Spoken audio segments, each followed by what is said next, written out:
अगली खबर की ओर आपको बता दें, गाजा में शांति समझौते के बीच इजराइल और हमास के बीच झड़प जारी है।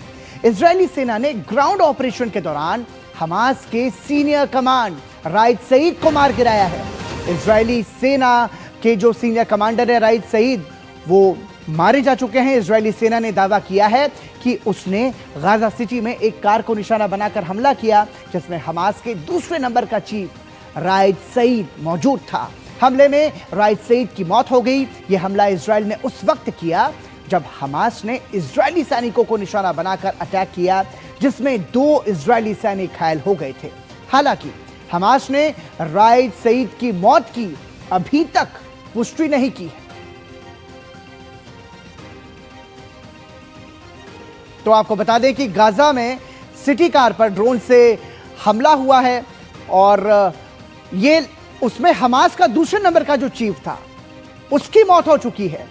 हालांकि अभी इस मौत की पुष्टि नहीं की गई है, लेकिन इजरायली हमले में राइद सईद जो दूसरे नंबर का चीफ बताया जा रहा है उसकी मौत हो चुकी है। ये खबर सामने आई है। गाजा सिटी में कार पर ड्रोन से हमला हुआ और अब आपको बताते हैं कि इजराइल हमास के जिस कमांडर को मारने का दावा कर रहा है वो आखिर कौन है।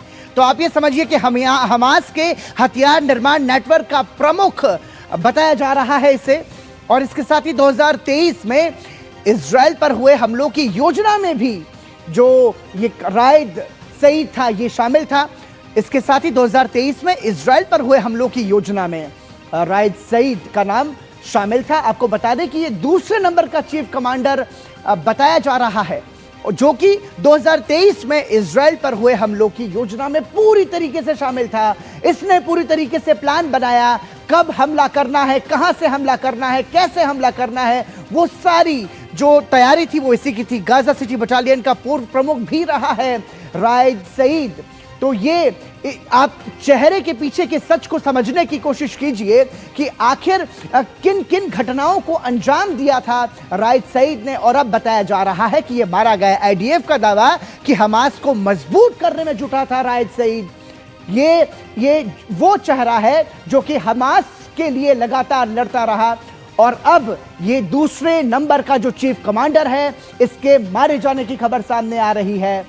और लगातार ऐसे इस पर आरोप लगे हैं कि हमास को मजबूत करने की लगातार इसने कोशिशें की, और एक तरीके से अब तक जो बड़े बड़े हमले किए गए हैं इजराइल पर, उसकी सुनियोजित ढंग से सारी तैयारी के पीछे का मास्टरमाइंड राइद सईद था, जो कि हमास का सेकंड नंबर का चीफ कमांडर था, और अब इसकी मौत की खबर सामने आई है। रुक करते अगली खबर का। सीरिया में अमेरिकी सेना पर हमला हुआ है, जिसमें 2 अमेरिकी सैनिक और 1 अमेरिकी नागरिक की मौत हो गई है। हमले में 3 और अमेरिकी सैनिक गंभीर रूप से घायल हैं, जिन्हें मौके से एयरलिफ्ट करके अस्पताल में भर्ती कराया गया है। अमेरिकी सेंट्रल कमांड के मुताबिक यह हमला उस वक्त हुआ जब अमेरिकी सैनिक आईएस के खिलाफ चल रहे आतंकवाद रोधी अभियानों के तहत एक बैठक में शामिल थे। अमेरिका ने इस हमले के पीछे इस्लामिक स्टेट समूह का हाथ बताया है। ट्रंप ने कहा कि इस हमले पर हम जवाबी कार्रवाई करेंगे। तो आपको बता दें कि हमले में 2 अमेरिकी सैनिक की मौत हुई है और 1 अमेरिकी नागरिक की भी मौत हुई है। खुद यूएस सेंट्रल कमांडर ने इसकी जानकारी साझा की है, और हम जवाबी कार्रवाई करेंगे। अमेरिकी राष्ट्रपति डोनाल्ड ट्रंप ने सीधे तौर पर यह कहा है, और सेक्रेटरी ऑफ वॉर पेटे हेग्सेथ ने ये जानकारी साझा की है।